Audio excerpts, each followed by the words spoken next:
Okay. Don't know whether people can hear us at the back. Sir, okay, yeah, okay, good, okay. So, going to advise those in the public gallery that they are welcome to use mobile devices as long as they are in airplane mode, and that all devices are muted. It is not permitted to take photographs or record any part of the meeting. Are members aware of any apologies? Clark, are you aware of any apologies?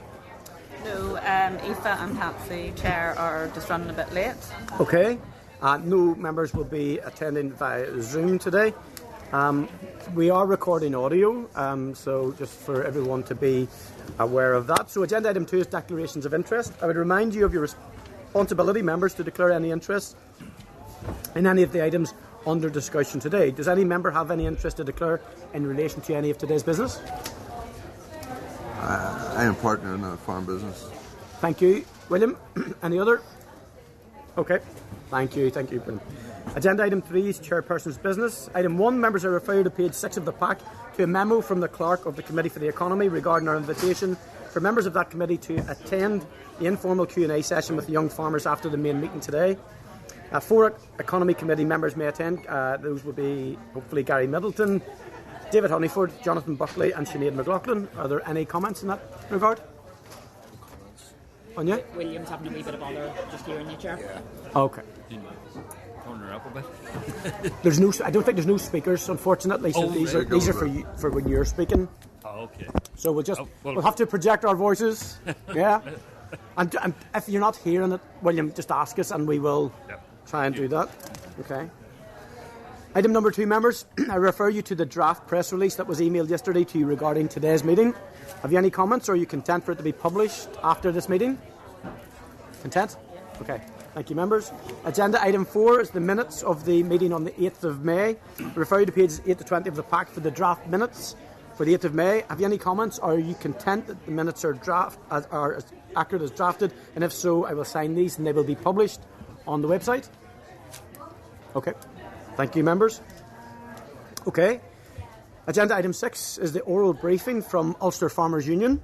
I refer you to pages 23 to 35 of the pack for the briefing paper detailed and the UFU's position on current issues, which include the proposed inheritance tax changes, the Nutrients Action Programme consultation, the bovine TB and Northern Ireland blueprint for eradication, and future support for the farming industry. Members, for information and context, the following papers that we have considered previously, we have also included in the pack. At page 36 of our pack, we have the letter to the Chancellor regarding agricultural property relief for inheritance tax, dated the 25th of October.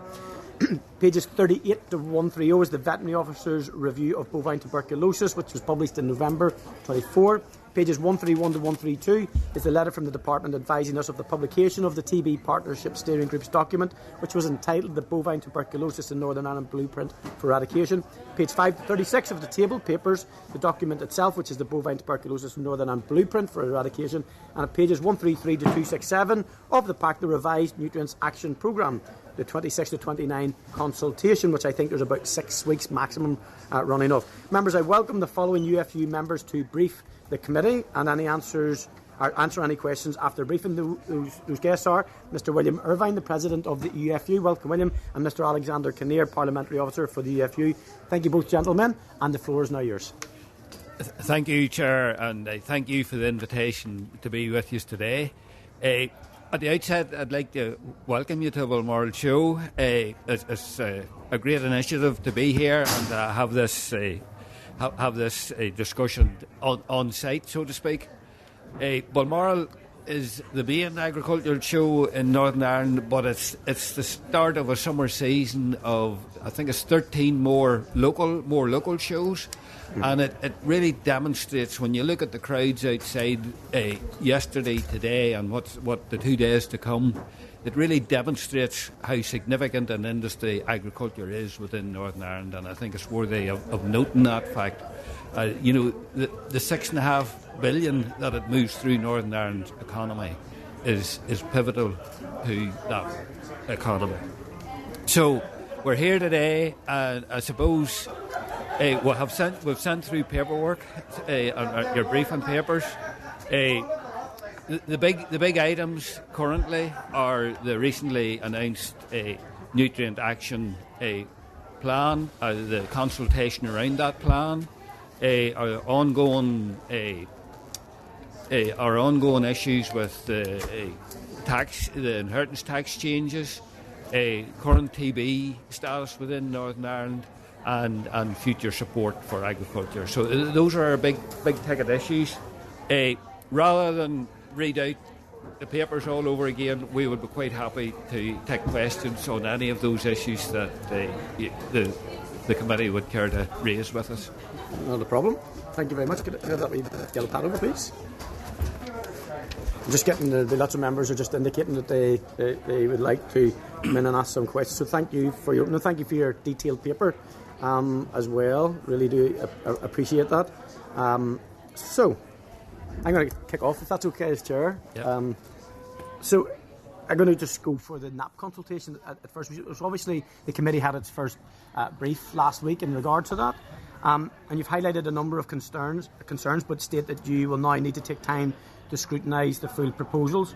One of the queries that I made with the officials last week was the 8-week consultation period, which is the minimum length of time that a statutory consultation can take.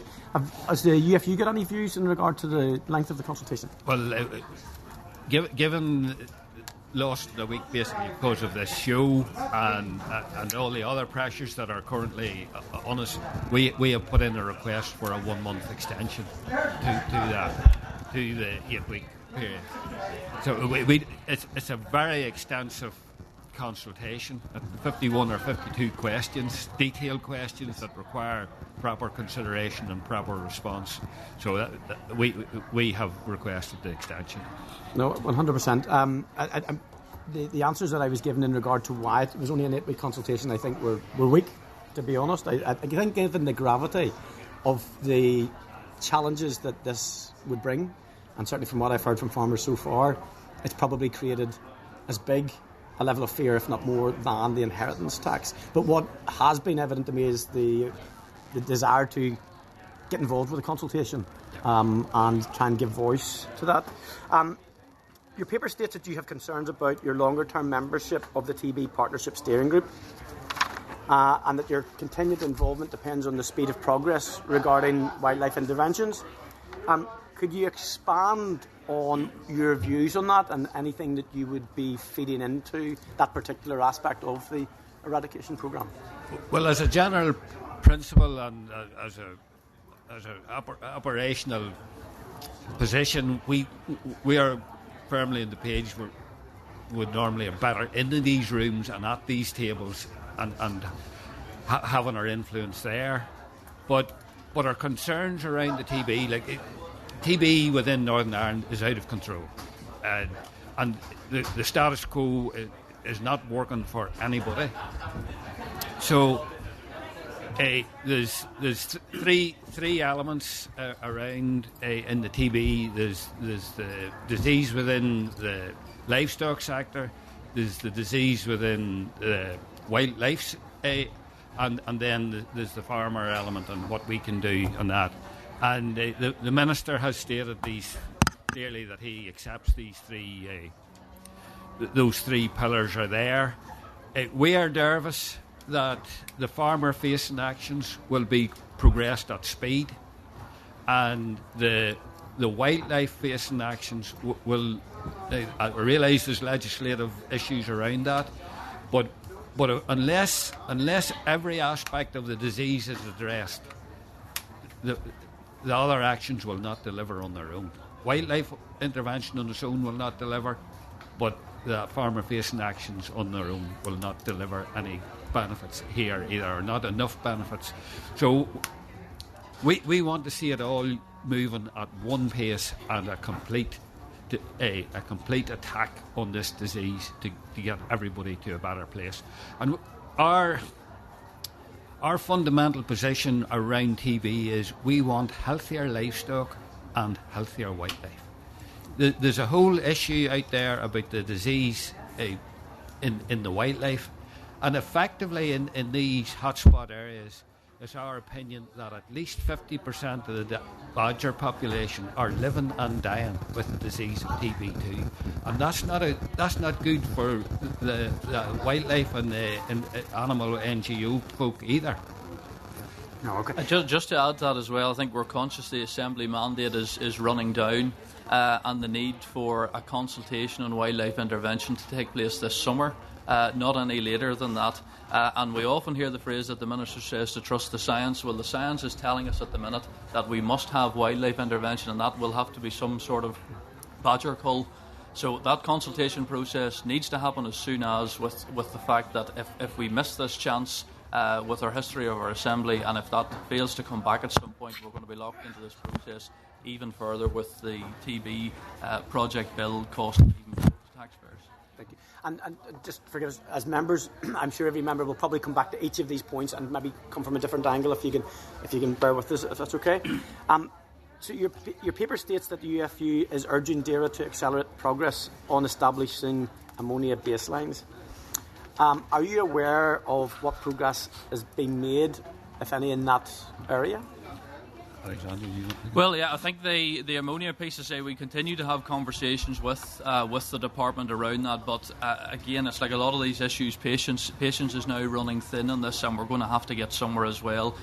We have put forward a perfectly legitimate, practical, sensible proposal around betterment and replacement, which I think, to be fair to the Minister, he is open to looking at. I know the committee has taken evidence on this, and as well as that, the interpretation of their current ammonia policy is wrong. We can see that when shared environmental services continue to cause problems for every council area in Northern Ireland. So we have to get to a better place in this, but internally within the department there needs to be clear direction about what policies are being interpreted by what departments, and is that accurate, and number two, that our proposal for betterment and replacement is accepted as soon as, because we are in a situation where farmers want to reduce ammonia emissions, they want to improve animal welfare, and if they can't rebuild or better their existing sheds, well then the ammonia problem continues to get worse, not better. We're in the idiotic position where if I had a 70-year-old livestock house and wanted to replace it with a livestock house to hold the same number of livestock but with increased environmental mitigations and increased animal welfare position, the planning position as it stands now will not allow me to do that. Well, I got a written answer to a question that I submitted just yesterday. I'll share it with you. It's discoverable on the website anyway, but I'll share it directly with you because I think it's a very pertinent and pressing matter in that regard. I'm going to finish with one final question, gentlemen, if that's okay, and then I'm going to bring in other members.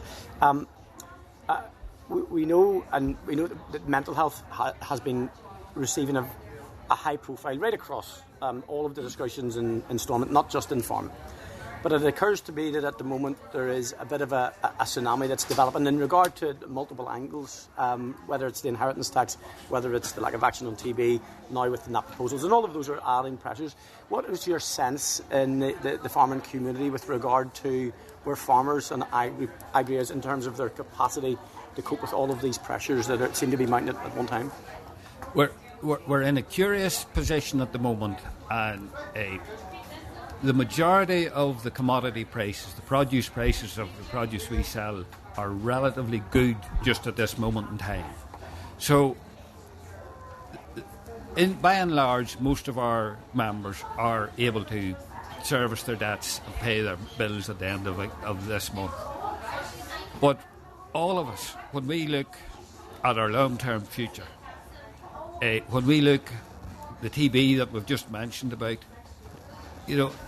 it's such TB can come along totally unexpectedly, wreck your business model, wreck your income, and there's a mental health aspect to that too.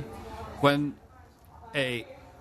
on the inheritance tax piece, farmers over the course of history, there's been good times and bad times.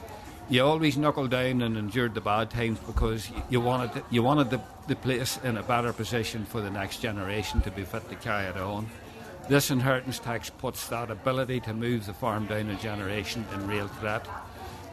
we welcome the cross-party support for our position on inheritance tax right round the whole of Stormont. We have, it's quite a unique Northern Ireland position for Northern Never catch on, William. It'll never catch on. So we welcome that. But the drip of there's an element of society that does not realise what agriculture does for society. It does not realise that food does not magically appear on supermarket shelves. And the drip of that negativity in certain sectors of the press does wear on farmers. And then you add in the like of this NAP proposal, which, make no mistake about it, is it's not using the exact words, but by any means, by any interpretation, it is a road to livestock reduction on farms that puts the viability of farms in question. And so all those long-term issues weigh heavily on our farm members. Okay. Thank you, gentlemen, for that. And I'm now going to invite members to ask questions. So, Declan, first of all. Yeah, thank you very much. It's great to see you at the committee today. Mm-hmm.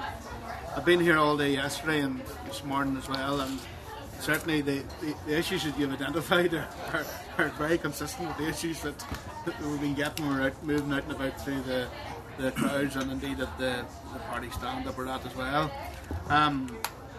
Some of us attended the Agri-Search event there this morning, and indeed the NAP proposals was raised during the course of that there. Yeah. And I think the point was clearly made that farmers and indeed Agri-Search recognise that there is a need to reduce nutrient loss, and the farmers will want to play their part and help them do that as well. But the point was also made, and this is something maybe I want you to maybe comment on, William and Alexander, that in some situations you're going to look at perhaps silage being reduced by 50%, and that actually would then be potentially replaced with concentrate feed, which would actually increase more phosphates into the system. Also, the fact that I spoke to you about yesterday, William, the Souls project, which has shown good signs of progress. It's really only kind of bedding in at this stage, and the point has been made that most farmers will find it very, very difficult to meet that 8 kilogram per hectare P level within the time frames allocated. And so it just would be interesting just to hear your comments on certainly what we've been hearing at the show today, and also what was raised by the scientists in Agri-Search this morning. Yeah. Well, thank you for the question, Declan. We have grave concerns about what all is within this consultation. At one level, for every livestock farm is going to require a significant amount more land to maintain their livestock if this goes through as is. Now, that land is just not there, and that puts in question the viability of the majority of farms. The great white hope on this is the Souls project that you talk about, but the timeline to get that up and running is far longer than the timeline of the proposals within NAP. So the two are not aligned. It says, the proposal is that there will be a nitrogen balance for the bigger farms, or the farms with more than 150 kilos of organic manure produced every year. So that is the core production farms of Northern Ireland. They're going to have a nitrates balance and they're going to have a phosphates balance. So it's total inputs versus total outputs on that balance. That is going to for farms to maintain their current position, the land is just not there to allow that to happen. One of our guys, a pig farmer, reckons that for every sow he is going to need 5 acres of ground. And the other element that makes this worse is then currently quite a few farmers export slurry off farm to less intensive farms. But they're even curtailing that too, and that making that difficult. So, to me, this is a prime example of like-minded people convincing each other of their view of the world, and there was no wider industry engagement leading up to this consultation. We knew there was a consultation coming, but they didn't talk to us or anybody else as to what view they might take on it. They've been telling each other what they wanted to hear, and basically these people that live their life sitting at a desk are taking very significant view on how agriculture should deliver. Now,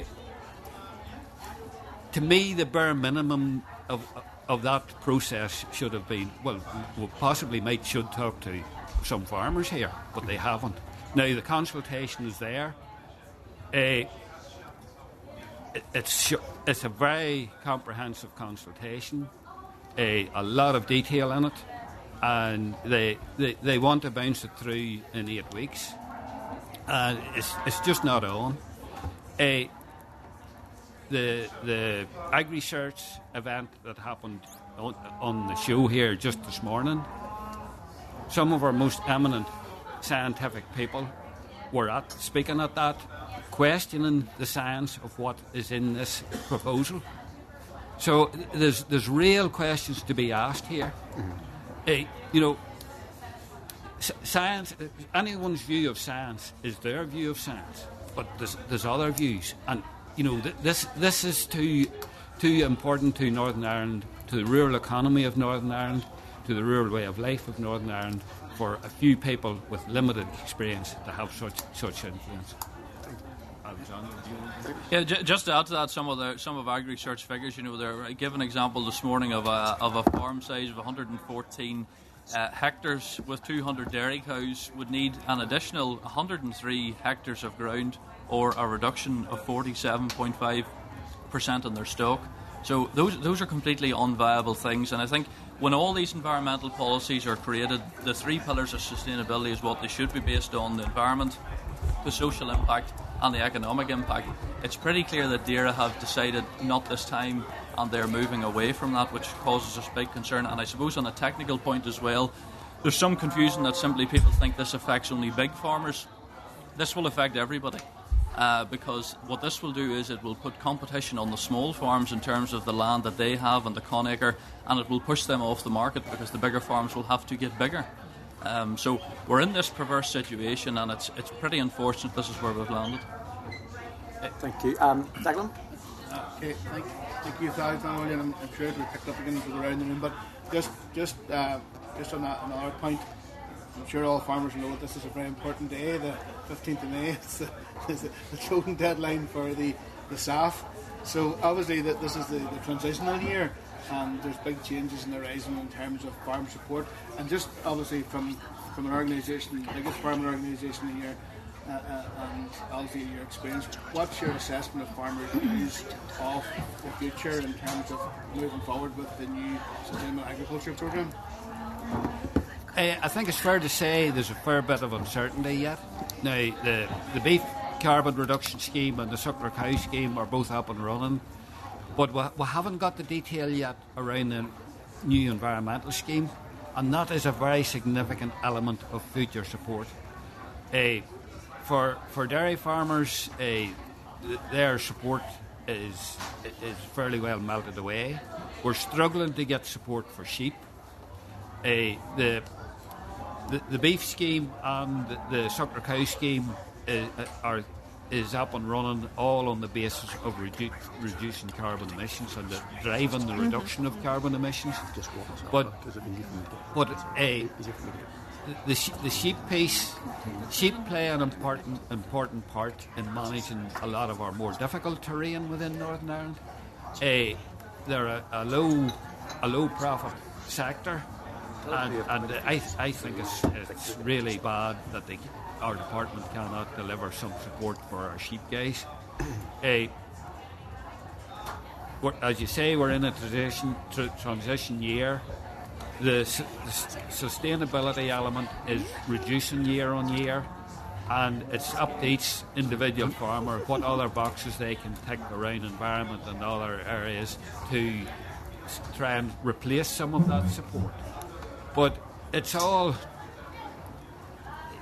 To get support, you still have to spend money. You have to do actions.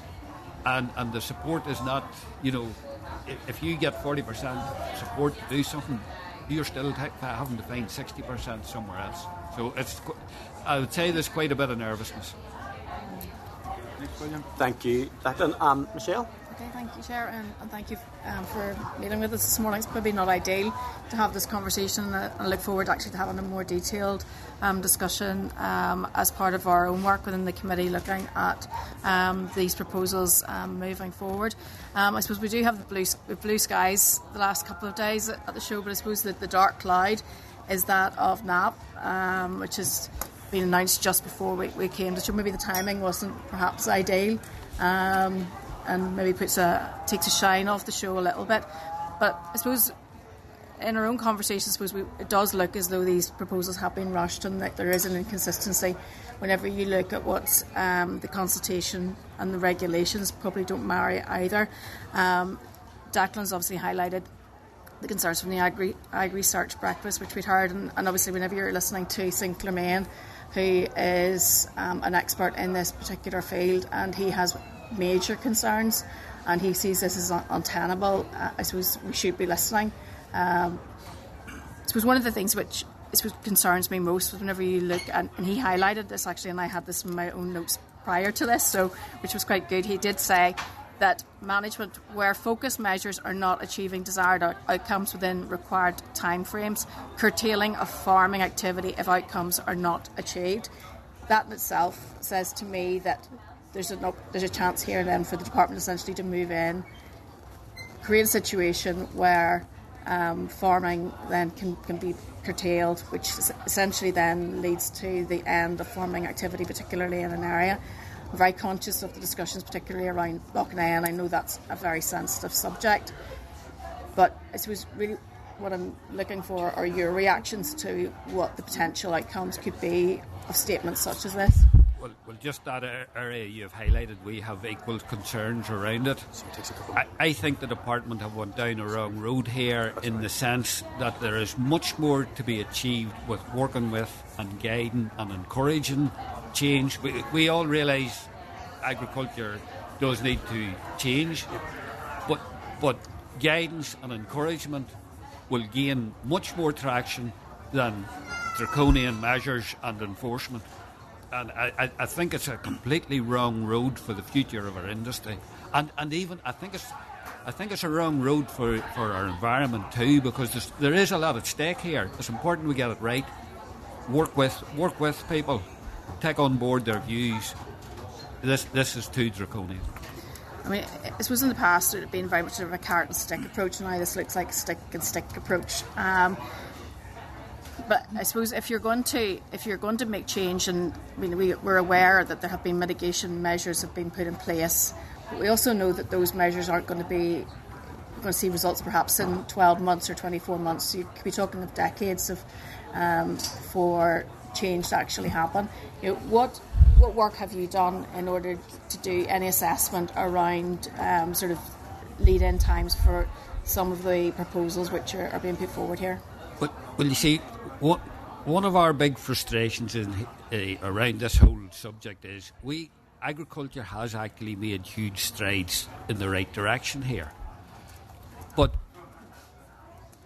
a conservative estimate, for the actions we have already taken, a conservative estimate is that it's going to take 20 years for those actually to show the full effect in the like of Lough Neagh.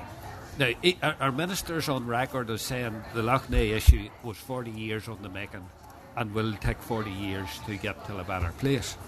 So for us, what's in these proposals is too far, too quickly, and it's not actually acknowledging, the phosphate levels in dairy cow rations has already dropped 40%.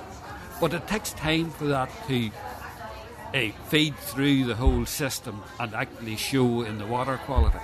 So it's very frustrating that there is problems there, but it's a slow, steady process, and we are convinced that it's possible to get to the better place while retaining a viable agricultural industry.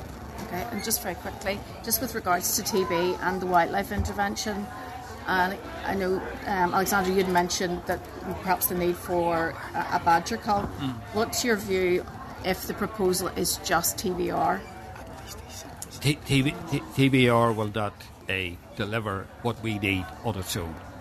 There's clear evidence of what happened in England, where there was in the worst areas they were identified, and there was a badger cull taking place. There was 60% reductions in infections in that area. Within 2 to 3 years. Test, vaccinate, and release is horrendously expensive.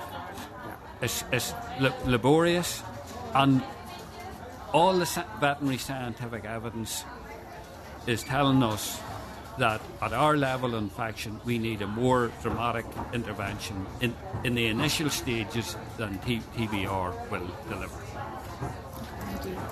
Thank you very much, Michelle. And William, you're next. Thank you, Mr. Chairman, and thank you very much for coming. Good to be with you here today. Yeah. In relation to that, there's a number of big issues with the agricultural industry. Inheritance taxes, one of them. I just want, maybe we could say a bit quiet at the moment. I'm sure you're working with your counterparts in the mainland to still fight this tax. What's the current position? You're dead right. All the 4 UK unions are still actively working on this. We have moved past the point of the public demonstrations, but we are engaging at every opportunity with Labour MPs, especially on the mainland. Our sister organisations, they're doing it face to face.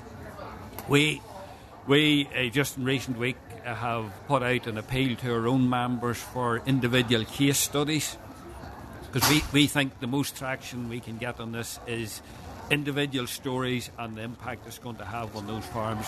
So we're appealing for memberships and we're sort of giving them a sort of a very broad template of what type of a letter would be, and they put their personal situation onto it. We had Wesley Aston and myself had the opportunity to meet with Hilary Bain yesterday. He was here at the show, and we had a half hour with him face to face. And I have to say, he did not give us much hope. Now this Labour government are digging in, and it's quite frustrating. We have engaged with Hilary Bain, Flora Anderson, the Secretary of State for Agriculture in Westminster, Steve Reid, and lots of other Labour folk.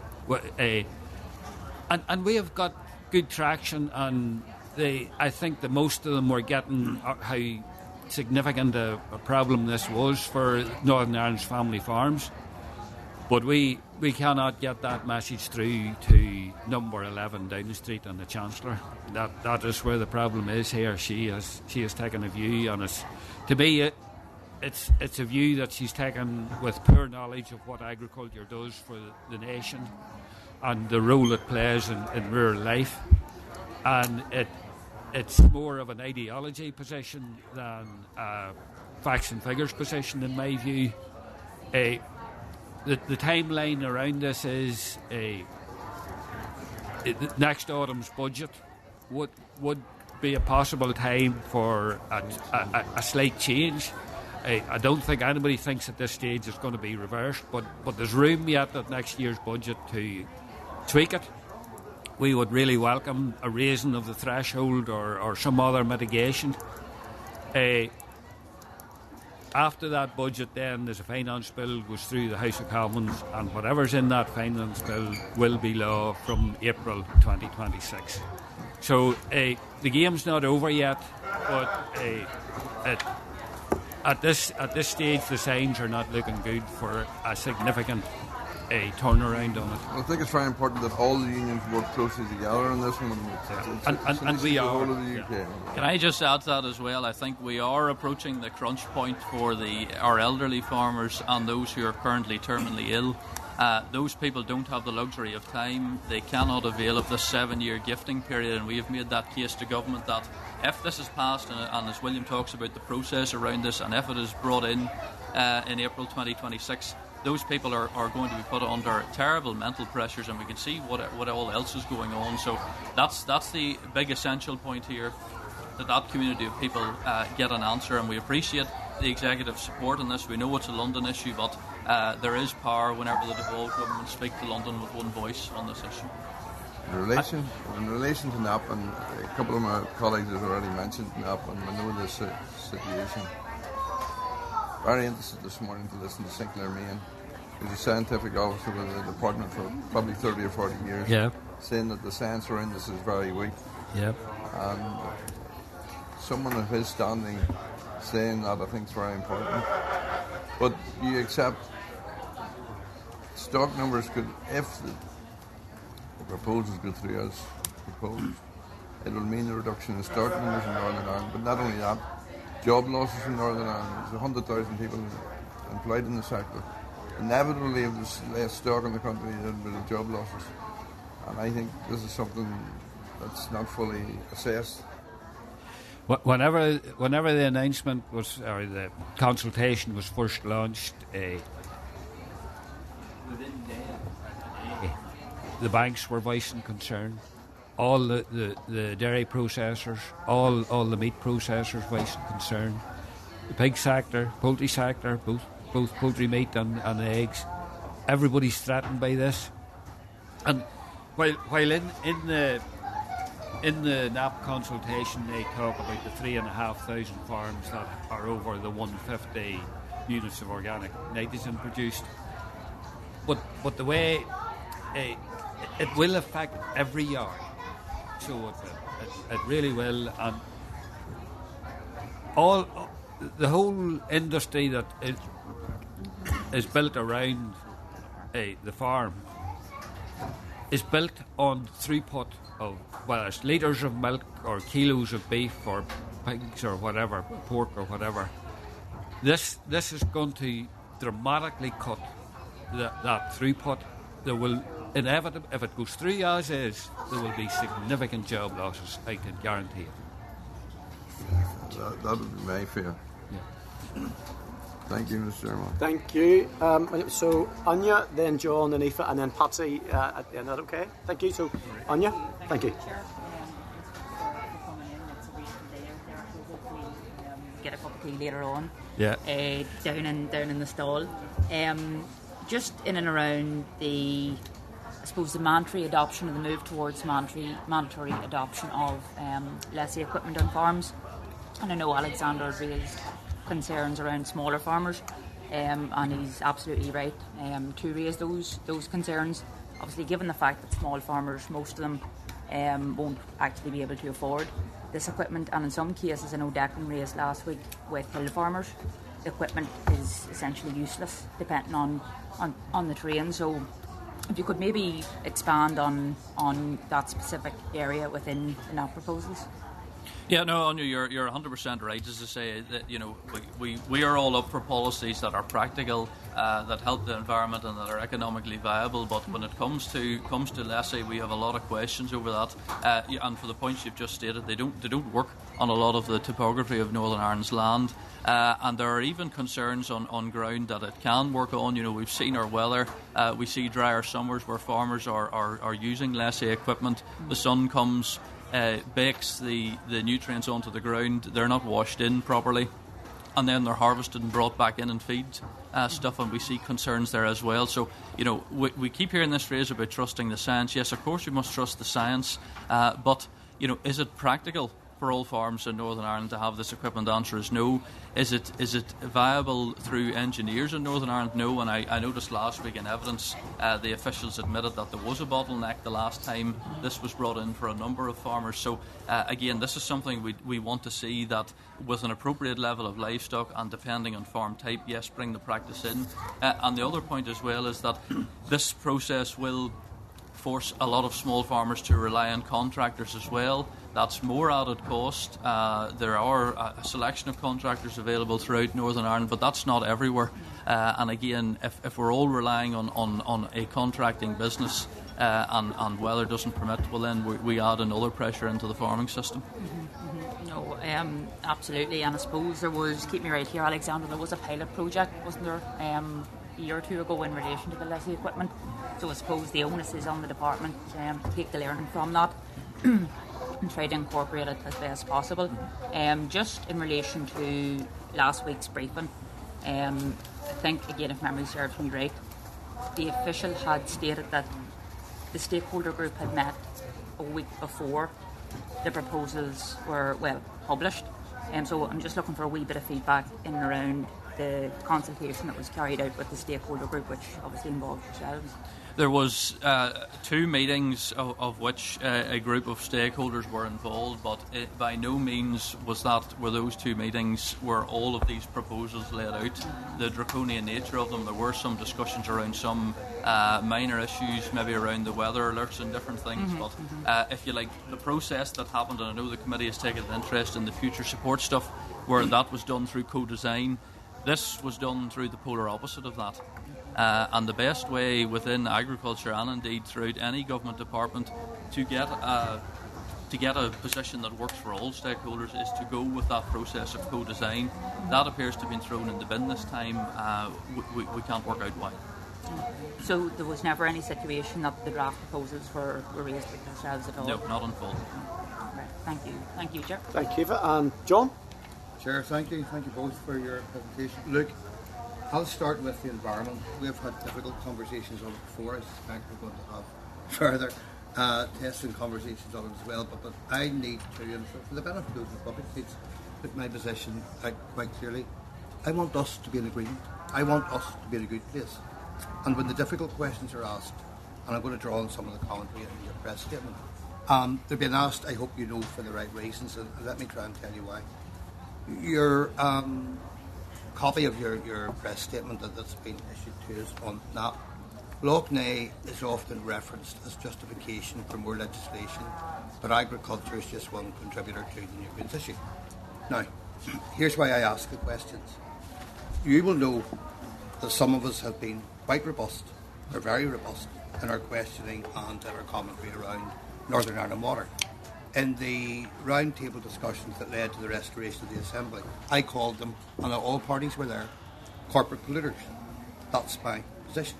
And I want the special arrangements they have to allow them to pollute, basically, to be removed, so that we create a more level playing field. I'm not shying away at all from the responsibility of others. I have seen very serious industrial pollution incidents on rivers in my constituency, and I have taken exactly the same line as I am taking today.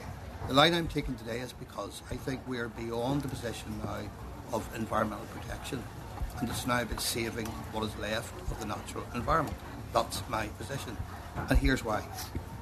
The serious repeated pollution incidents on the 6 Mile River in my constituency, similar incidents on the Crumlin River in my constituency, and the wipeout, the absolute wipeout that I have witnessed carbon copies of 4 years apart on the Glenavy River in my constituency, seemed to have an agricultural source for the most part. All of those rivers, without exception, flow into Loch Ness. It's hardly a wonder there's been a build-up of a very serious problem there over the years. So, 2 questions. Firstly, do you acknowledge that some of us have been robust in our questioning and commentary around others? And you so I have no comment in that regard. And secondly, when you say that we've made huge strides in agriculture, and I'm not doubting for a moment that massive efforts being made by many, many farmers. I've visited many of them and seen it, including on the Crumlin River and other places. But do you have a written analysis or a fact-based report on those huge strides that relate to the 20-year trajectory, William, you talked about? Because it would be really good to see a written analysis of where we were, where we are now, and where we're likely to be in 5 years' time or 10 years' time. That would be really helpful to the conversation. Well, for us in agriculture, our journey on this started close to 20 years ago with the introduction of the first nitrate. Northern Ireland was made as a whole a nitrate vulnerable zone. So since that moment there has been reductions. The level of phosphorus in dairy rations has reduced by 40% in more recent years. When it was realised it was an issue, the science has been looking at how we can reduce that. So all of those issues and more are ongoing and are well known. And we are frustrated that direction and that journey continues. And our concern here is that there is zero acknowledgement of that journey and no considerations taken that actually this is a slow process, and the fact it's going to be another 10 to 20 years before all of that plays through and gets to the better place. Put very simply, the proposals put before us in NAP are forcing us too far too quickly, and don't acknowledge the time lag between our actions and obvious results. Just to add to that as well, this figure that agriculture is responsible for 62% of Northern Ireland's water issues, we have serious concerns around the science around that, and we'll be feeding in questions to the department around that. There's no doubt agriculture has a role to play, and nobody's sitting here saying anything else. Whenever we look at the rest of society, we look at Northern Ireland Water, clearly a company that's under financial pressure. We can see the whole sewage network. There's no money in the system to deal with any of that. But at the same time, we have proposals here which are draconian, which have no funding basis at all. At the conversation around lessee equipment, we're not aware of extra funding that has been injected into the system to deal with any of that. When it comes to our future support package, we're looking at a situation where that hasn't been ring-fenced, and thankfully the executive managed to agree to ring-fence that for 1 year. So this all has to be taken into context that we're looking at this through an environmental lens, a social lens and an economic lens, and if we're going to pick one lens, well then the other two completely fail. Okay. William, you just want to come in again on that, William, just an end, John? Well, just on the consultation, impact assessment, so comment, there's an equality, a piece of work has been done around that, but the rural deeds considerations, no further action required at this stage to address rural. This is fundamental to the way the rural economy and the rural communities work and survive here, and how they can high-handedly decide there's no further action required is beyond me. Chair, look, I'm glad you'll be able to take away from what I said there that I very clearly referenced the farmers who've made huge strides, including those I've stood with from the river and in other places. In South Antrim, I'm going to do another visit very soon. In the constituency. So that's on record, and hopefully the fact that some of us who raise environmental concerns do acknowledge that will be referenced more broadly in the times ahead.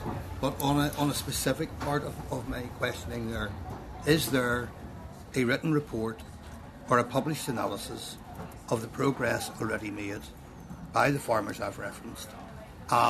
And is that available to this committee? And if it isn't available now, is there likely to be in the near future? Because if we're hearing statements like there have been huge strides, the progress I have made, but if that progress I have seen is more broadly across Northern Ireland being referenced as huge strides, then I'm asking, is there a written analysis available to the committee of where we are environmentally in the sector, from your point of view, rather than what is causing the problem for you from external sources? Well, the evidence and science is there that we have made the strides, and that'll form part of our consultation response. And as well as that, John, to answer your question, I would encourage you to listen to the scientists outside of the department who are saying we have made huge strides forward, and that was a part of the briefing this morning. The evidence is there, it needs to be collated, and we have our own positions as well. But I think to just blanketly accept what DAERA is saying is 100% accurate, that is not accurate at this time, and the consultation has proven that there have been assumptions made which need to be challenged, and we'll be up for that. To answer your question directly, John, the evidence is there, but it's not all on one page. Okay. that's the issue. It's all around the piece. And to back up what Alexander has just said, you know, whenever you have scientists with the history and of the calibre of Sinclair Main questioning the science here, that is a serious shot across the bow of what the department's proposing here. Thank you so much for that. And Aoife, you're next. Yep, thank you. So, thank you so far for asking all the questions. It's been very good and clear. You mentioned earlier, just in terms of the planning permission for replacement sheds, farm sheds, and certainly I'm getting feedback from farmers from my own area of South Armagh. Huge frustrations of the delay and the cost that is involved in that, because it's dealt with like a new application or a new shed rather than a replacement replacement shed, and potentially the impact that could bring, positive impact that could bring to, you know, lower emissions and all of those things. So you said earlier that you have developed a policy around that. Could you explain that to me, please? Well, the current interpretation of the planning laws is that tight that it's not allowing even improvement to happen, and to me that is complete idiotic. It is, can't say the right word, but anyway, we want better environmental outcomes from our sheds, and we want better animal welfare. But the current structures do not allow us to do that. This small piece of this debate is not about a massive new shed. This is about just what's on the ground, making it better for the same number of livestock. And the current interpretation by all that's involved in planning are not allowing that. And I think it's completely indefensible. Would you agree that, given, you know, if the changes were made, that this was dealt with like a replacement? If the changes were made and applications that were going in for replacement sheds were dealt with like replacement sheds, that it would actually be better for the environment rather than holding on to the old structure that would be there, given the fact that it would be for the same size? Yeah, and in a good few cases, I do think that. My understanding is in GB, if there's a replacement shed, the requirement is that there's no increase in environmental impact, but which is different, allows new sheds and more environmentally friendly sheds to progress. And for any industry, you need to evolve and be fit to move forward as science and technology puts new options in front of you. This standstill is not good for anyone. Thank you. Thank you so much. Patsy? Yes, thanks. First of all, my apologies, gentlemen. Can you speak up, Patsy? Sorry. I left home at 8:30 this morning. You have too many cows to milk, Patsy. So don't tell me I have to care into this, will I? First of all, on John's point, I'm sure you would agree, a polluter should pay, and that's for the courts to sort, sentencing, and if there are sanctions to be applied, that's the way it should work. Could I maybe just take you through? I was going to raise the point that Aoife made there. Here's the bit that I can't get my head around, is that where there's an enhancement of environmental standard in the proposed well. In other words, you could have an old cow shed there, right? And the emissions from it are whatever standard they might be. You're proposing to put up a new structure which is environmentally going to enhance, improve, diminish, reduce the emissions or whatever it may be. That's the bit that I can't get my head around. I simply don't understand that. I'm not telling you this so that you want to hear. It's just that I've dealt with numerous planning applications. I don't understand that. The Minister accepts that that's not a logical position to be in, but it's those within the Environment Agency, it's their interpretation of the law at this moment in time. Now, hopefully we're inching towards a better place in that, but who knows? Mm-hmm. Well, fingers crossed on that. If we could just take you quickly through the other issues. and no particular rural needs assessment spot on there. If there wasn't anything done, where's more rural than the farming community? Like, you know what I mean? And I have serious questions about the rural needs assessment process and legislation in any event. Whenever you have services being stripped of our communities, whether it's health and education and various other services, and you're saying, well, where does rural needs come in here? That's definitely something that we need to focus on, Chairman, as a committee, rural needs. But if I could very quickly take you through the other issues. Nutrients Action Programme, I don't know if you were watching last week, I raised the point that down south, they're the same issues, it's the same type of economy, farming, rural, food production. But the approach of the Irish government is, okay, you could interpret it as carrot and stick. On this one, as I look through the NAP programme, it seems to be all stick, because there's no incentivisation for grants to support improved ways of dealing with things, whether it's the slurry or whatever on farm, and for industry to do these things. And I can't really understand why you announce a nutrients action programme without encompassing that all, because we all went through this with the climate change legislation. The need to have a just transition, the need to support rural communities, including farming and agriculture, and yet and with all, that bit's left off.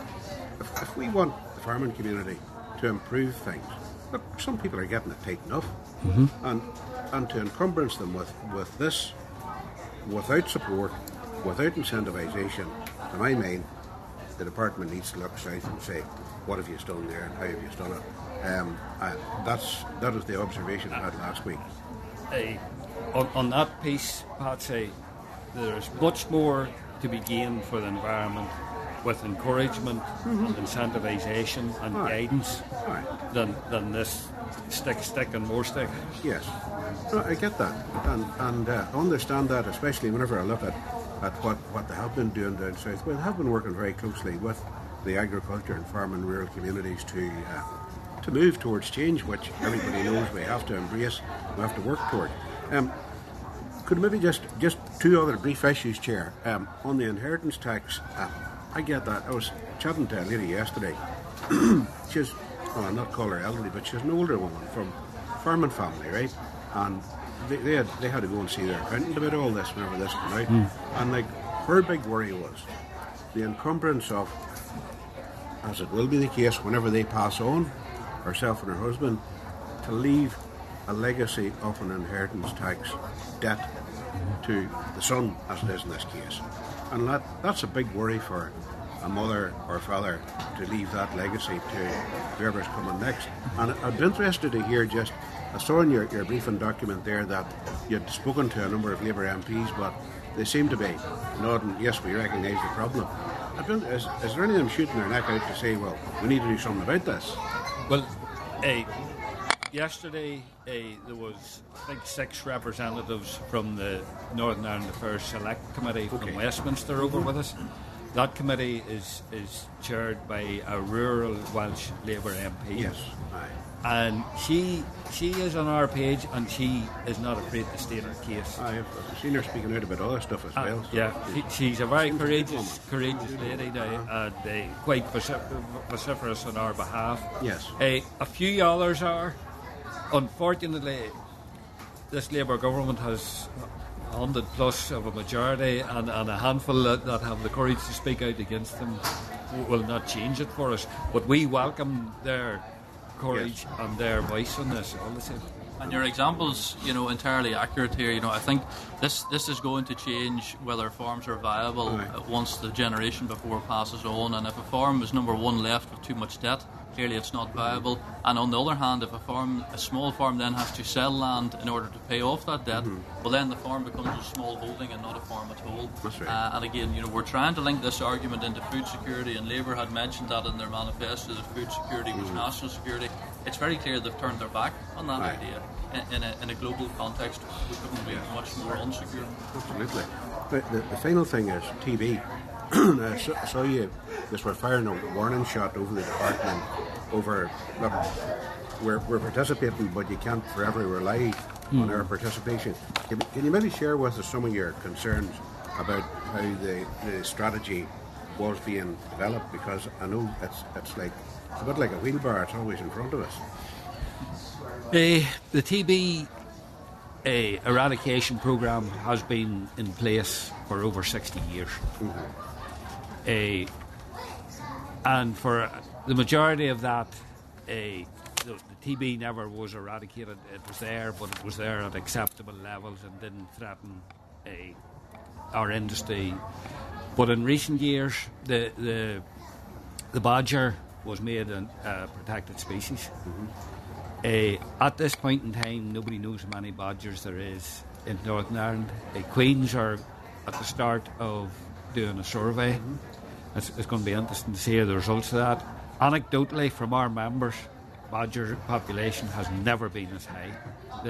We have members with fields destroyed with badgers, hoking and messing about through it. I don't know. I don't know whether the badger give a cow TB first or vice versa, and it doesn't matter. Now they're both part of the same problem, and we all my life standing at the side of crushes, talking to vets as we did TB tests. I said, "Is there any word of a better test or a better way of dealing with this?" And they always said, it's coming, but it's 5 to 10 years away. And it has been 5 to 10 years away for the 50 years I've been farming. And it's still 5 to 10 years away. And the disease level has never been as strong.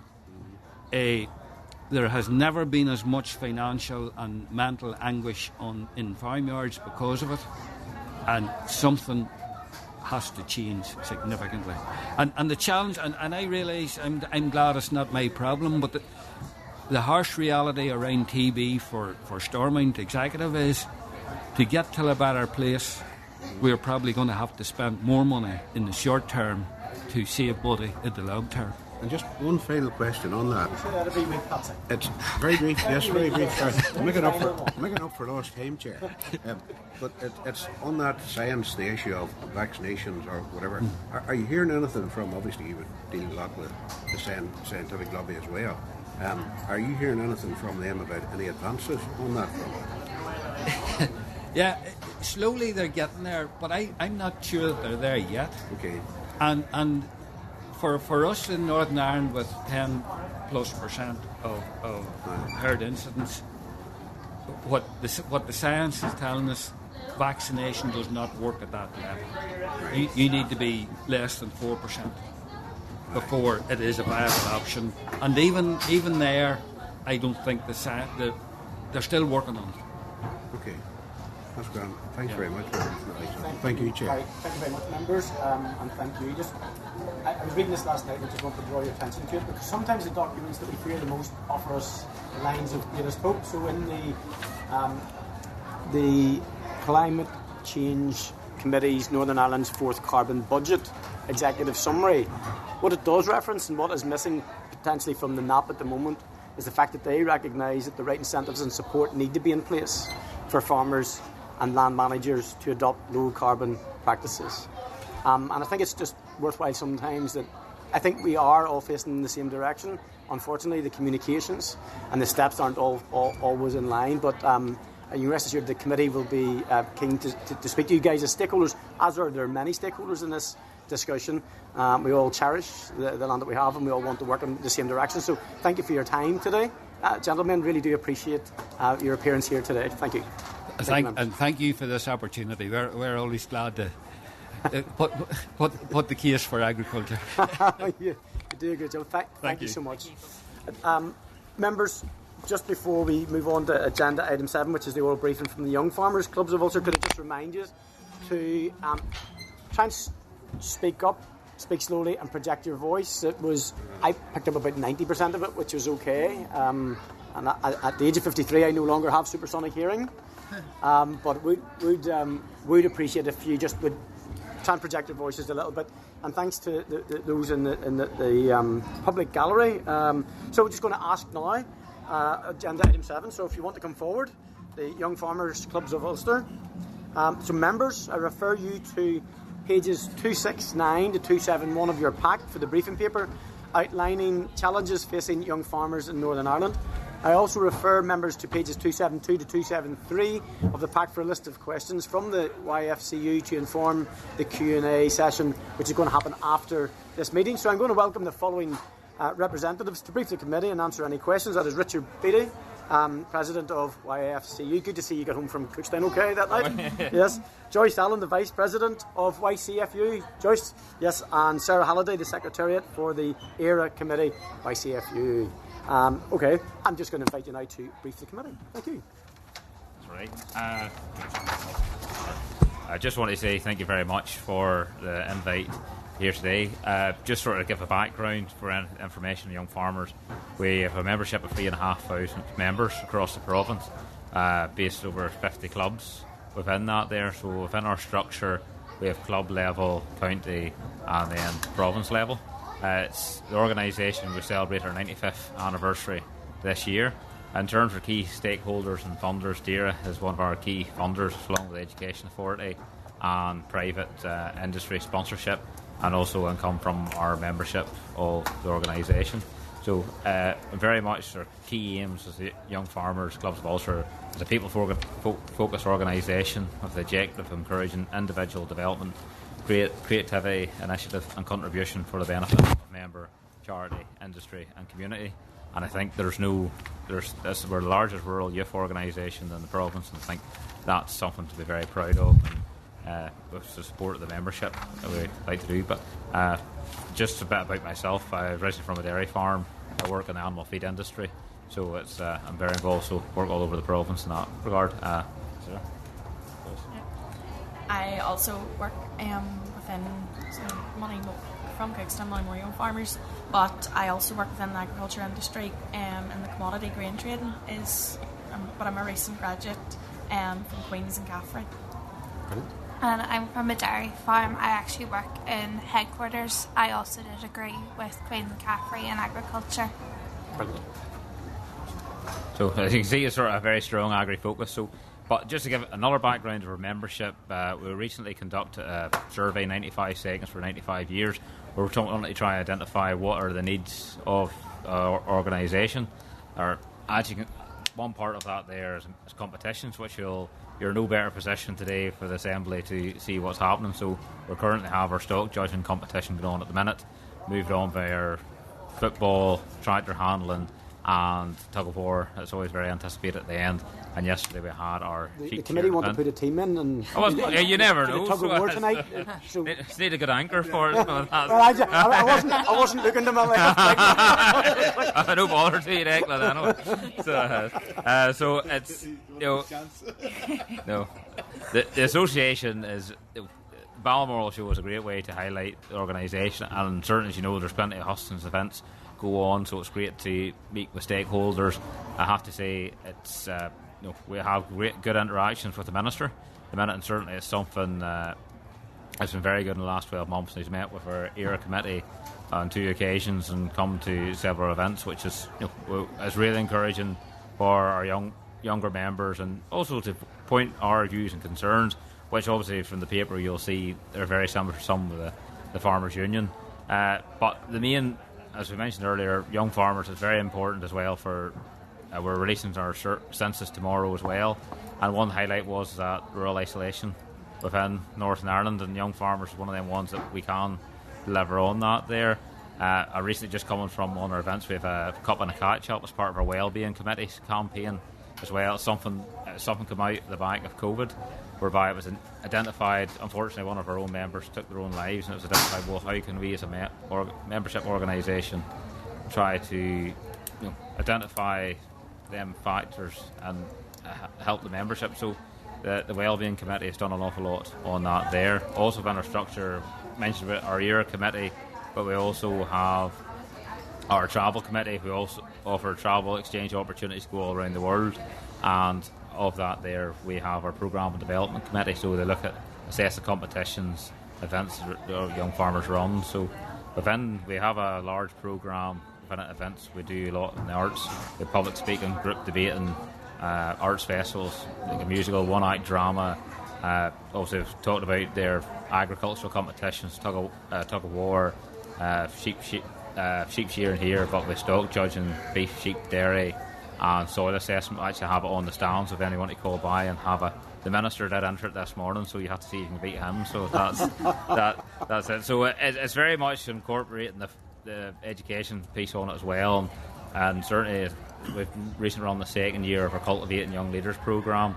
It's very kindly supported by the Thomas Henry Foundation. So basically, it's a programme where young people across the province over 3 weekends come together with industry experts and identify, well, what's your key objectives in your career. So yes, there's some from farming backgrounds, but also non-farming backgrounds on it. So we're sort of really open to everybody as well. So we're always assessing the needs of our membership and whereby education go forward to it. And with that point, DAERA, the DAERA funding from DAERA is absolutely critical to young farmers and supporting the headquarters team and staff and allowing us to achieve our objectives. So without that we couldn't do it, and it's quite noteworthy that there has been a government funding within young farmers from our very inception. It was the first meeting took place in the Northern League in Belfast, and the Department of Agriculture was there at that very first meeting, and they've been involved ever since. So we very much like to keep that relationship there.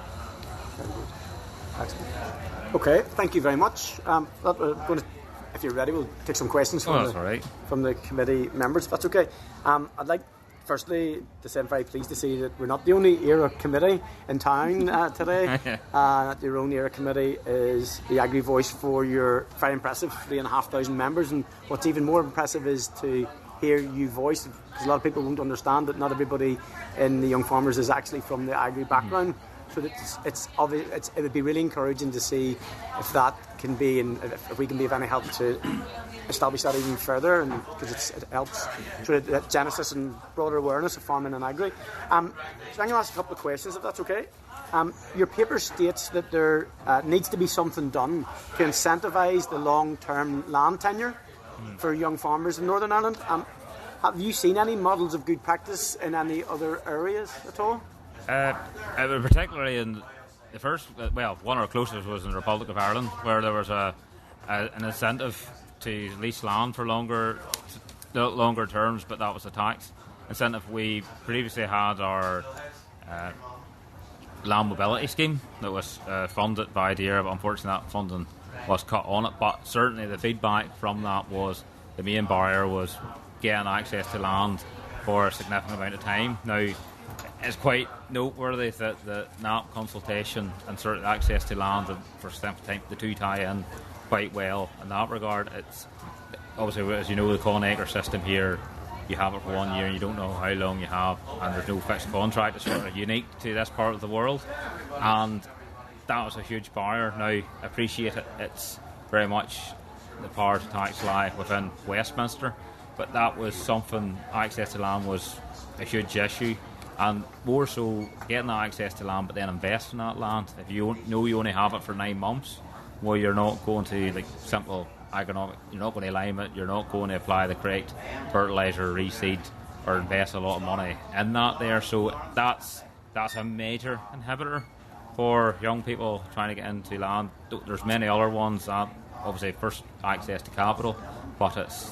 No, land is a licence to farm. There's geographical difficulties at the moment too, with all the other pressures. If you were having land vested, for instance, for the A5, and you're faced with the inheritance tax issues coming in, and the NAP proposals and the stalling and bovine TB, you can see that some people are going to be disproportionately affected, especially if you're in dairy there too. It would be the perfect storm. Thank you for that answer.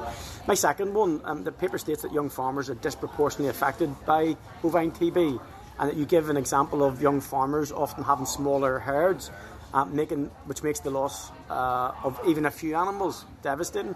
Are there any other impacts of bovine TB that you believe disproportionately affect young farmers more? Well, certainly for younger farmers who are trying to build up their business, capital is a major limiting factor, and there's nothing more that causes more financial pressures on a farm than a TB breakdown. And you made a good point, Chair, that if you're a smaller herd and a TB breakdown, it's also usually affects a larger percentage of the herd. So that is a major issue, and it's quite interesting, the environmental impact on that too. For I've seen breeding policies affected because of TB.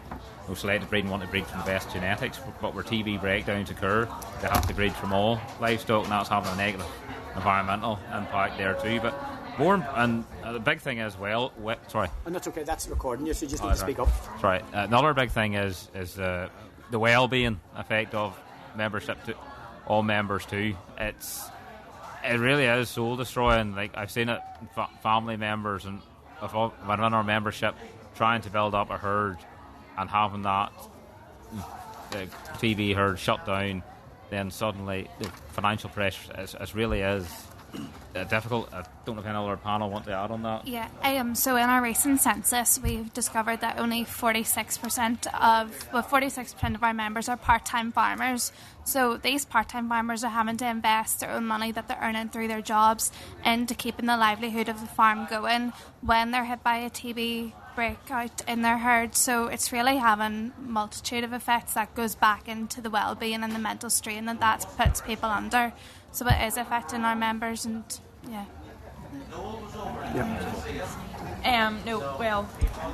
from kind of personal perspective, obviously, we're breeding new genetics and everything, improving genetics on farms. As you say, like even the cattle shed or whatever, a lot of pedigree farmers here at the show. But you're hearing constantly for somebody coming from that background, or even improving on a dairy herd, to try to be more efficient. It's impossible to do, to align them both together. If you have a TB breakdown, you're back to square one. Reinvesting all that investment in genetics is all down the drain for nothing. Thank you. Appreciate that. Declan, you're up. Thank you, and thanks very much for coming to the committee, and great to have you here today and come here. I suppose what I want to touch on, I mentioned earlier that today is significant, and the census is the deadline for applying for a new farm sustainability payment. But it's also significant because this is the last day you can ever apply to be a new entrant and get entitlements in the region reserve.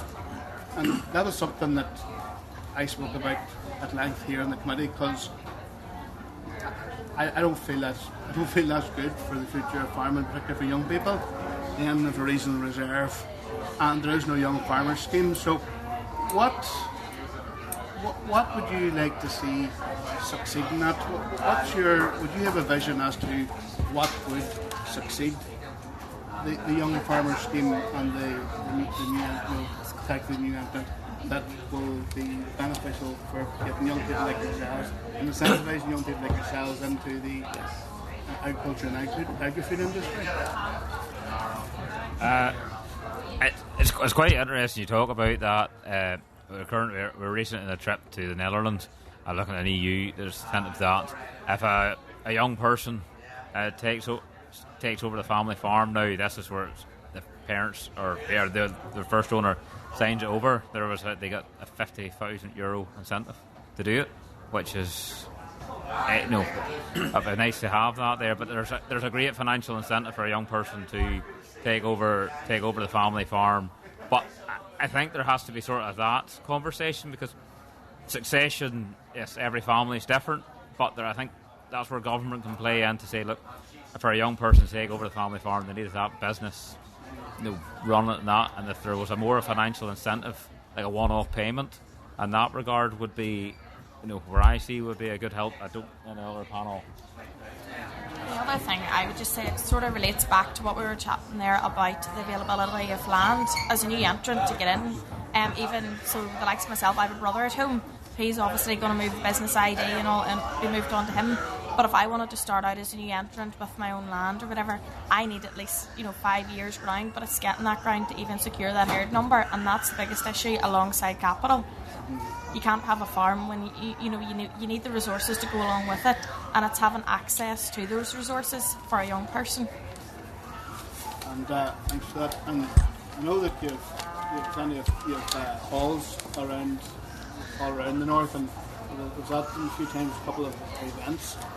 So what sort of outside, or in addition to the farming and the rural, what sort of events did you have in your halls? I know I was at very good Easter event there a couple of years ago down at the Victoria Bridge at Kinnear Hall. So Yes. what sort of events would you have for the wider rural community? Because I do see a lot of stuff advertised in the papers and stuff.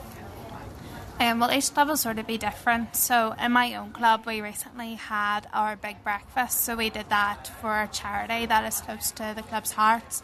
We have coffee mornings. Some clubs will open up like markets around Christmas time.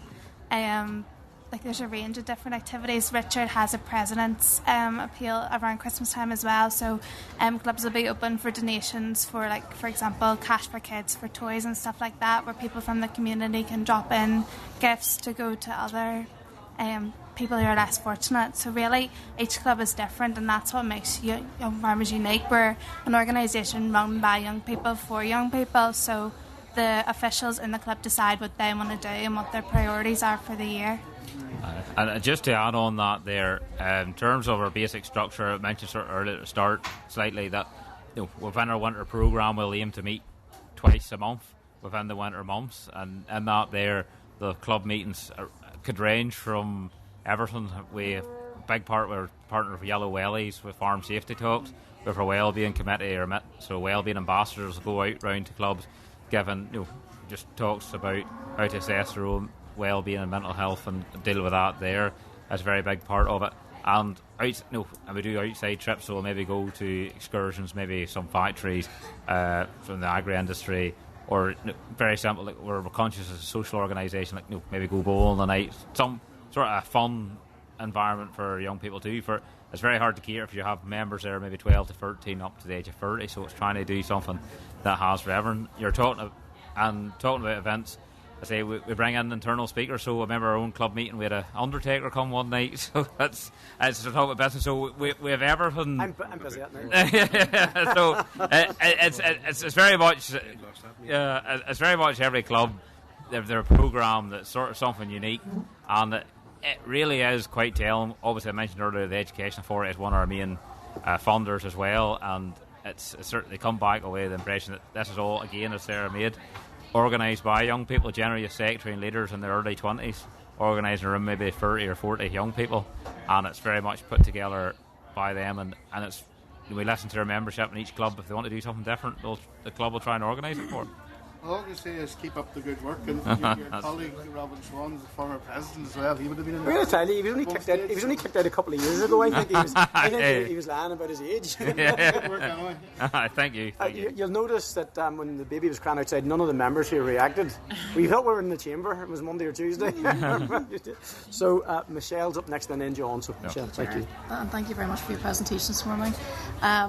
I concur with the comments that Declan made in relation to future support, and certainly they were concerns that we had at that particular time. And I suppose I was really conscious also at that point that we didn't hear your voice, and I felt that would have been important, that we could have heard your voice to hear what you thought about what was coming forward.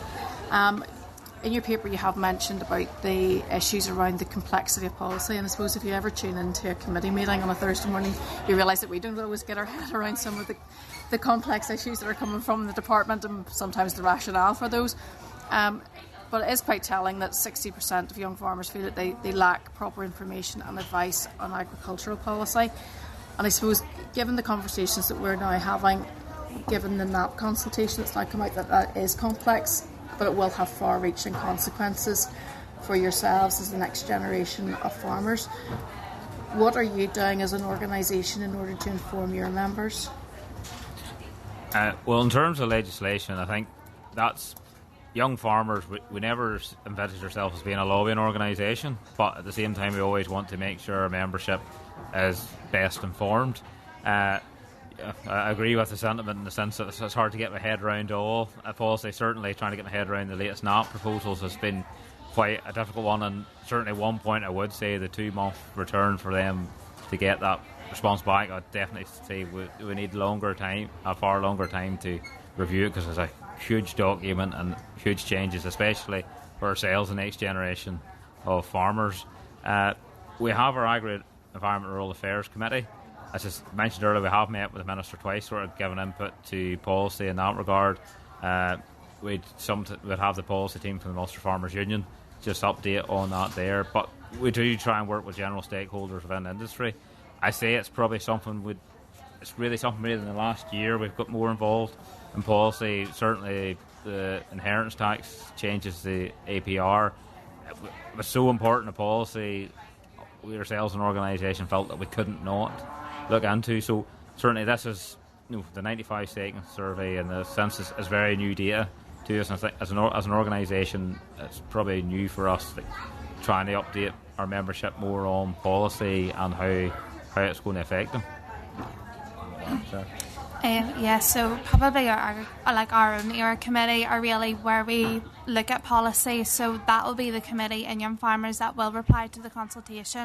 And as Richard said, only in the last sort of year we probably have started to do this more, but it definitely is important. We also signpost our members to different events, such as the meetings that were held by DAERA recently about the sustainability payments, and we'll probably signpost them to the meetings that are happening in Caffrey about the NAP changes, so that they can be best informed going forward. Okay, thank you very much. Thank you very much, John. Thanks, Chair. Sarah, Richard, Joyce, thank you very much for what you've provided for us in information already in your spoken answers, but also what you provided before. I'm going to try to, excuse me if I may, pick on something that I haven't covered already, and it isn't scheduled for a question and answer session later. You mentioned, Richard, arts involvement that some of the clubs locally will be doing, and it's very clear to all of us who represent rural areas the sort of contribution young farmers make to the social and community life of our areas. This is a recurrent theme for me with local government, by the way, and to have issues addressed at every level of government, as it were. Every council area outside Belfast has a substantial rural community. And you meant EA, for example, as a funder, yes. And that's good to know. But what level of engagement do you have, and what level of support do you have from local councils? It would vary from council area. I'd say, to be honest with you, not very much. Where it's there's funny, one of the councils are meeting us on the stand to discuss more how we could work with them more today. But it's probably both parts between club and central level. Council would like to work more together in that regard. Sarah, please, what more funding do you want to add? From my own personal experience in the ABC area, we actually do have quite good council involvement through the Food Heartland programme. So actually one of our own members in Blairey has been awarded the Young Farmer Champion. So that engagement sort of probably only come around in the last 2 years. But definitely I don't think that relationship is sort of fostered across every jurisdiction, that it's just sort of depends on kind of who you know, and the clubs in County Armagh have built up quite a good reputation with some of our local MLAs. I think that's really, really useful. The chair and colleagues know I have to pop out for 5 minutes to visit a local council. No, I'm going to wait to finish, but you know, I can promise you now, within 5 or 10 minutes, I'm going to be raising this with the mayor of a local council a few feet away and another Marquee. But the consistency is key here, because councils do have a major role. Chair, we all know it on mental health and wellbeing. There's working on there, care of communities, arts. They have direct responsibility for large parts of that. And I would have looking after older people, rural isolation, huge bits of what you're talking about. They could link in with you, and you could be sort of, you know, a local knowledge for them to tap into as well. So I hope the committee we undertook at the start of our term to look more at the rural affairs part of the DAERA brief, and I think, Chair, this fits very much in that rural affairs as well as the farming aspect. So we're happy to take that forward, I'm sure, Chair, if you're Well, thank you. It certainly is. We're the same in agri environment, rural affairs. We always used to forget the rural affairs side of thing, but I think, you know, what we do as an organisation, you know, we probably marks a lot of that and just see that meeting up all together. So any help would be greatly appreciated. Your social and community stuff outside agriculture is huge in that rural affairs piece. So thanks for that. Good points well made, John. Thank you. And Patsy? Yep, and thank you very much for your time and coming along here today. And we know the good work Caffrey has done, and I'm coming to that. You're the young farmers. We've heard a lot about the problems and the challenges that are facing farmers at the moment, but you're the future. Can you tell me, just from your perspective, what are the opportunities that you see? Because every industry develops, every industry tries its best to keep pace with the external market forces and changes and doing things. What opportunities do you see? Well, first and foremost, like, everybody needs a farmer 3 times a day, and yes, we still have a growing population. There has to be more food produced, so there is an outlook for our products.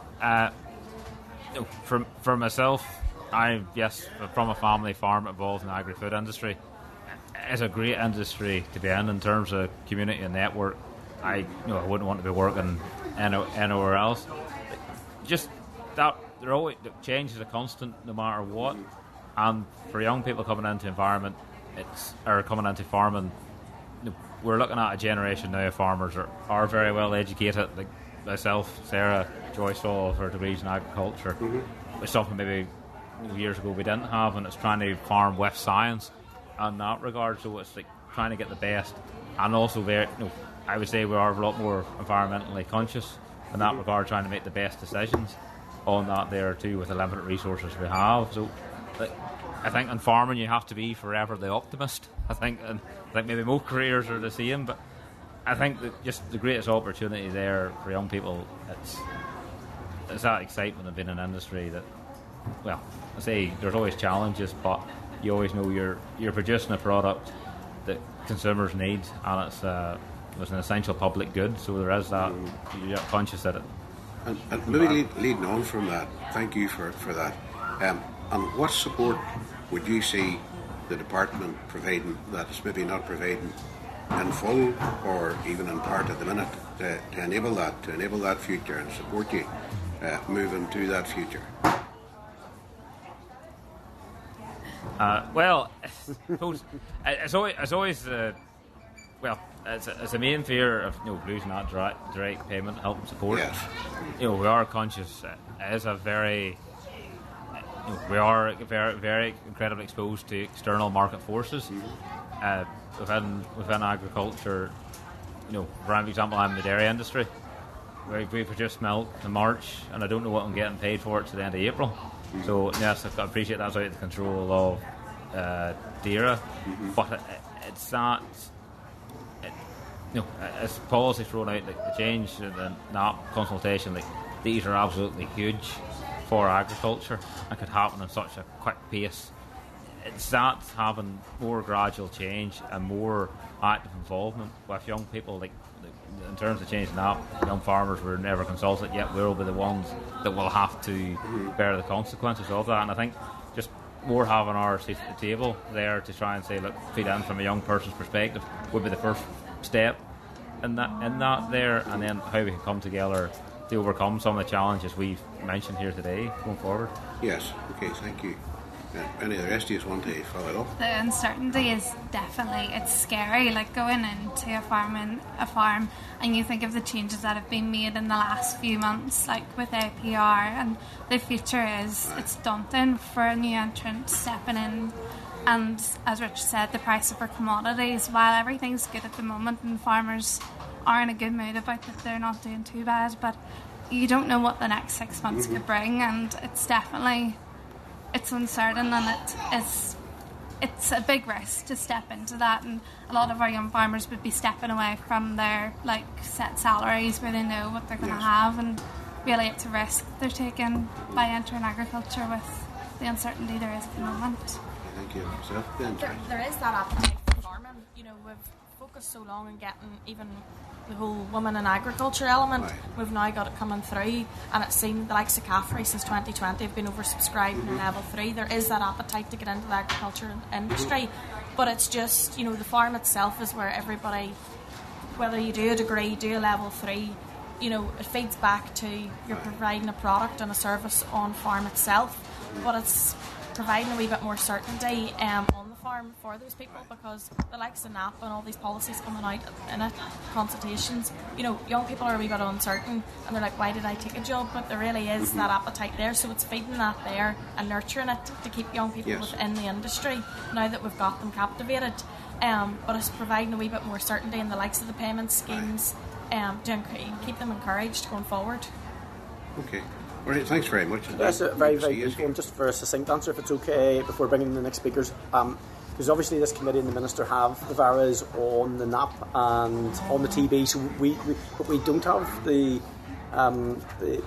authority in regard to the agricultural tax. Yeah. Have you guys an assessment on that, or do you have any idea what you think the next step will be in that, in terms of the London piece?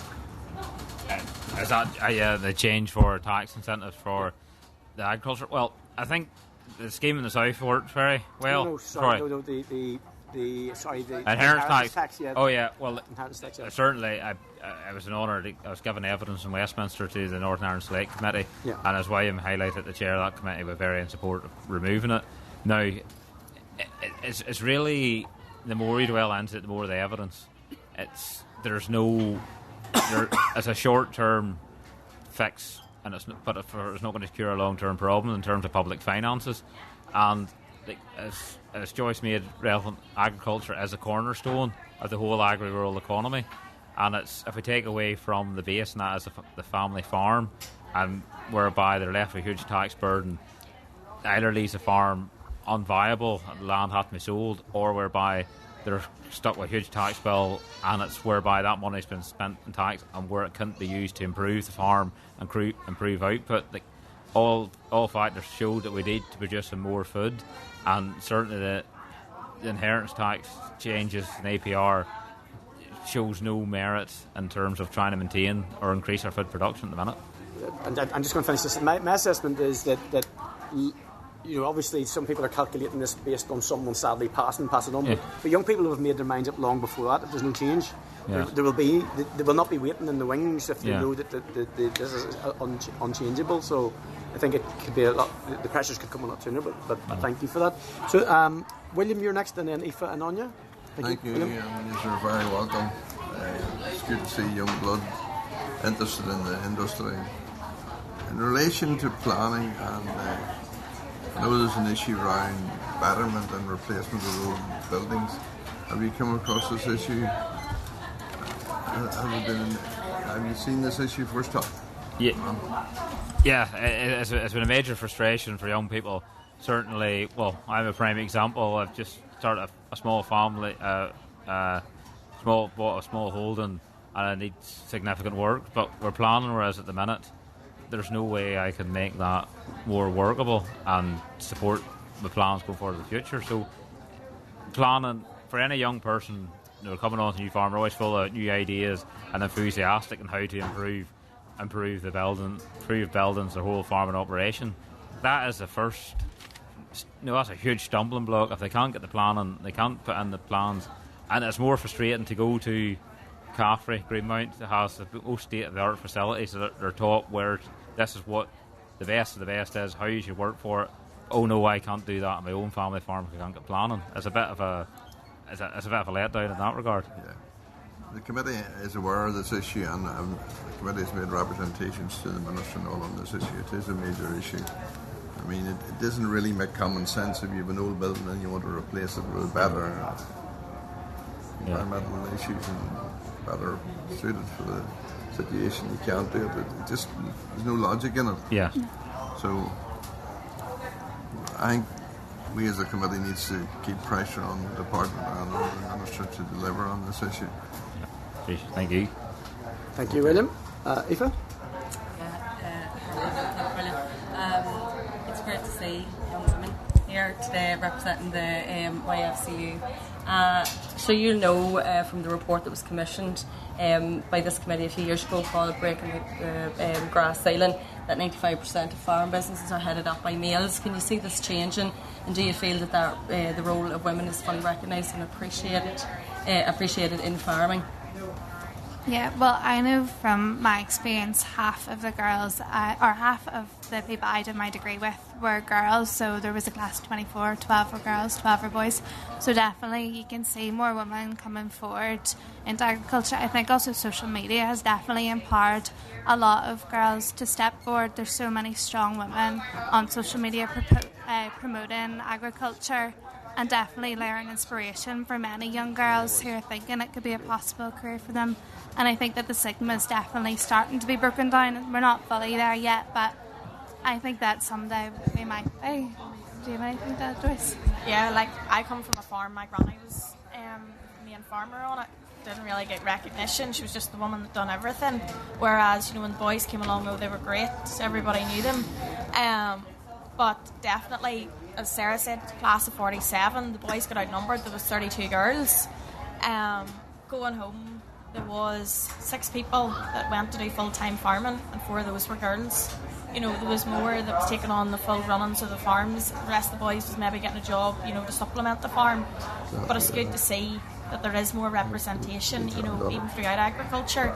You even see, I also work in a livestock market part-time, but even, farmers coming in, showing cattle and farming themselves. There is more girls, reversing the trailer and letting the tail roll down, which is good to see. It's just not male. Now, we're not 100% there, but there's definitely a better balance there, and there's more recognition, and there's less, the man can do it better. That's sort of done away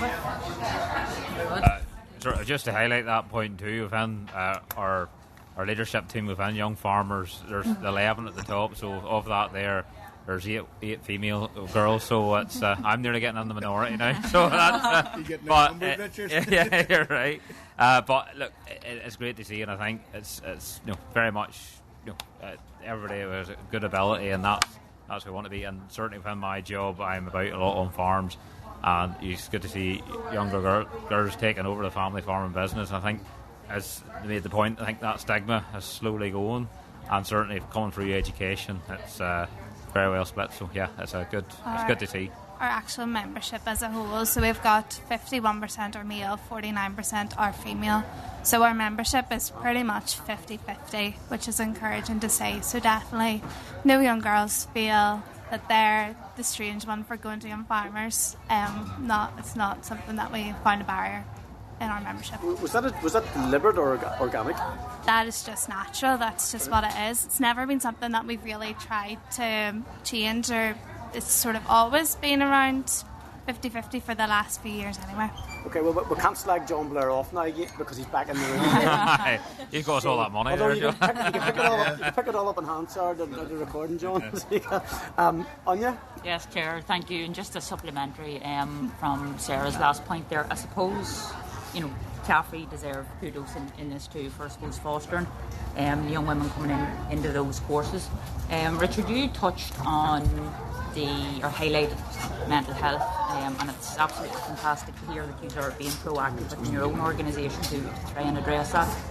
And I know throughout rural communities, not especially my own, but from a rural community myself, I see it week in, week out, or even on a monthly basis, where mental health has a significant impact, particularly on younger people.